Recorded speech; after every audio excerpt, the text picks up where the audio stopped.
আগ্নেয়াস্ত্র সহ কালিয়াচকের এক যুবককে গ্রেফতার করল জঙ্গিপুর পুলিশ জেলার অন্তর্গত সতী থানার পুলিশ।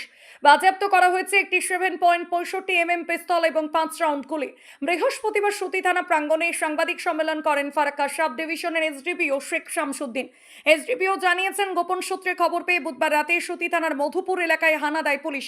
সেখান থেকে আরিফ ইকবাল নামে এক যুবককে গ্রেফতার করা হয়েছে। ধৃতের বাড়ি মালদার কালিয়াচক। ধৃত যুবকের কাছ থেকে আগ্নেয়াস্ত্র বাজেয়াপ্ত করা হয়েছে।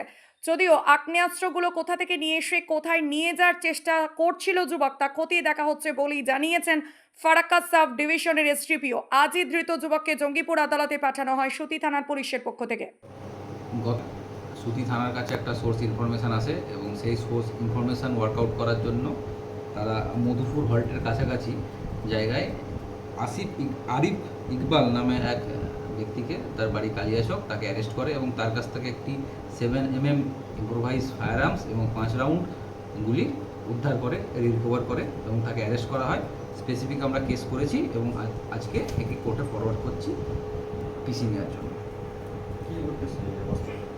মানে এটা আমরা ইনভেস্টিগেশন করে এখন বার করছি কী উদ্দেশ্যে এই অস্ত্র নিয়ে এসেছিলো। মূলত কাউকে হ্যান্ড ওভার করার জন্য এসেছিলো, বিক্রি করার জন্য এসেছিলো। আমাদের কাছে যেটুকু ইনফরমেশান আছে, এবার আমরা বাকি কার কাছ থেকে কিনেছে এবং কাকে দিচ্ছিল এগুলো বার করার চেষ্টা করছি। সামনে বিধানসভা নির্বাচন, তার আগে কি অস্ত্র মজুত করার উদ্দেশ্যে আমরা এটা ইনভেস্টিগেশন করে দেখছি যে এর পেছনে কী আছে, কী উদ্দেশ্যে এটা নিয়ে আসা হয়েছিল। এটা ইনভেস্টিগেশনের পরে আমরা বলতে পারি। কতদিনের পুলিশি হেফাজত হচ্ছে আদালতে পাঠাচ্ছে?